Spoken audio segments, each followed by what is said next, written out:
Turtles. Welcome to Endurance, Noise, and Random Musings. I'm your host, Andy Noise. It is March 31st, 2021, the end of the month. Saw this news. I didn't even know about this. Jonathan Galt reports that we'll have to wait another week to see Kipchoge run his first marathon of 2021.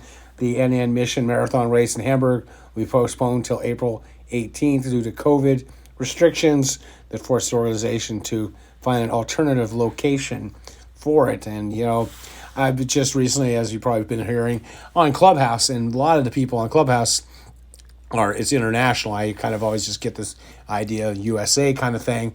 And it's amazing, interesting, like how many of the countries are really shut down and definitely still doing a lot of COVID type stuff. We're here in the States, I heard that over half the people over 65 have been vaccinated. I've been vaccinated myself.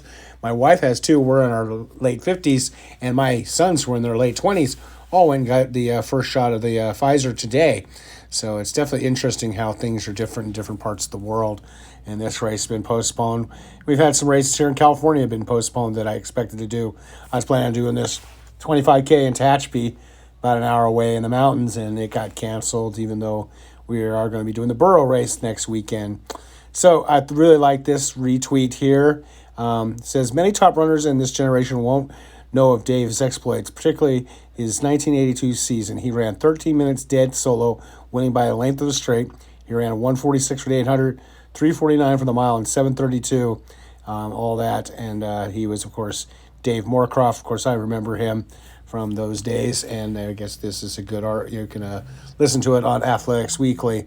Really good website that I definitely do follow. These people who they want me to follow, these people, Jeff Rose, Western States, Craig Thornley, Western States. This one I like, Bryce Hoppel. He just has come on so strong at the World Championships. Donovan Brazier is killing it in the 800, and he's right behind him. And he says, I found a family through the sport at high school and at KU, Kansas University. Track is such a diverse sport and so inclusive. It has brought so many great people into my life, Bryce Hoppel. And that's definitely the case. Really enjoyed coaching and running and competing in track and field over the years. Also, Running Magazine has a podcast episode, Hallucinations. Have you ever had hallucinations while running an ultra? I've never had hallucinations. Generally what I have is that's more eye fatigue. And hallucination I think of as like you see something that's just not there. And what I've had is I've done Mount Whitney where I was up for a long time, high altitude.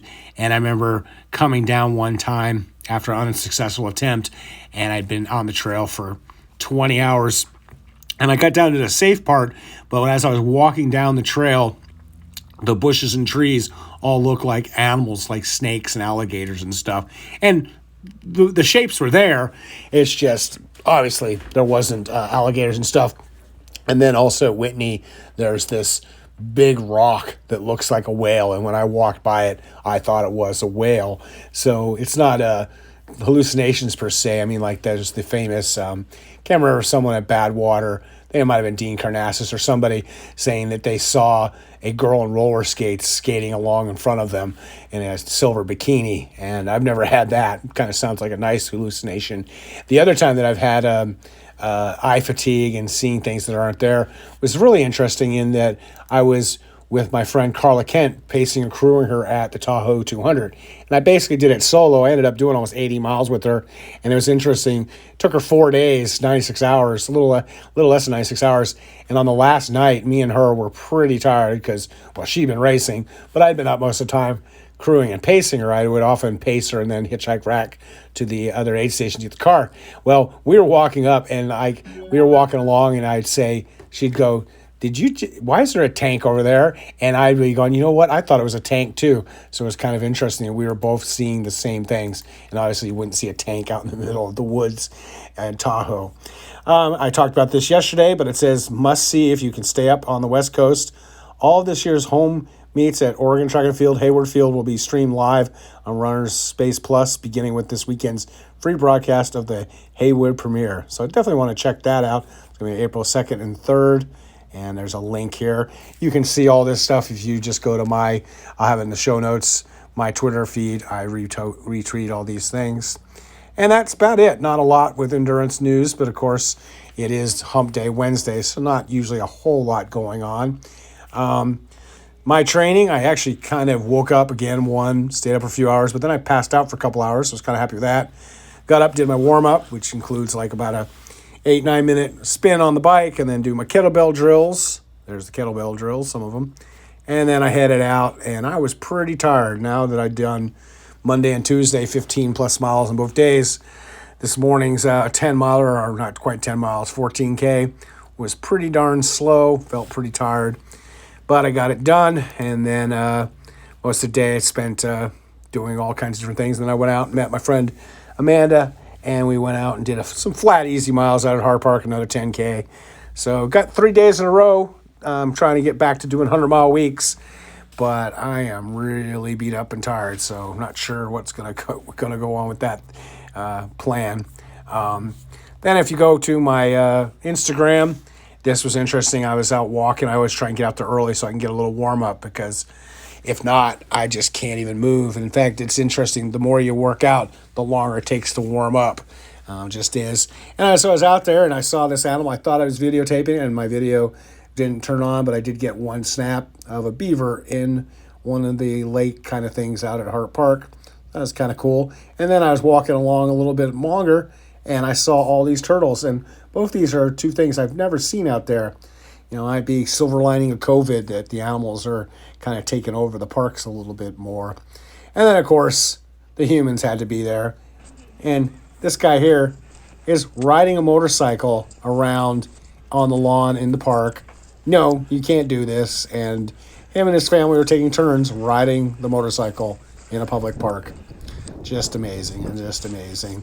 And so then again, there's my workout. Hey yo, Queens get the money, niggas still screaming paper chasing. But presidential candidates is planning wars with other nations over steak with Mason. And be going to bed pretty soon here. So that's my Instagram, what's going on there. Then if you go to my Fitbit, 38,000 steps. Says I got a total of 17 miles on the Fitbit, that is. So that's neither here nor there. The sleep. Hey, the resting heart rate's gone down a little bit, which is good, trending. Today, you can tell morning workout, evening workout. Interestingly, my morning workout was pretty good. I'm looking at that pulse. It's pretty high for me, but I was definitely tired. Speaking of tired, I can barely keep my eyes open. And here's the good news. Not great for most people, but hey, I'll take 4 hours. Oops, sorry there. I'll take the 4 hours and 43 minutes. Of course, it was sleep 10 to 1 and then 2 to 5. Can't wait till I get back to semi-normal. And then the workouts as you see them. And then I've got to put in my extra drink. I did do another 70, so I got 72 ounces. So all in all, not a bad day considering I was so tired. In fact, man, I was laughing at it because I barely made it back to the car. But I am home. It's only 9 o'clock. And I'm in this poker tournament that I shouldn't have signed up, but I'll be busting out soon and be getting back up and doing it all over again tomorrow morning. So, as always, stay healthy and be boring.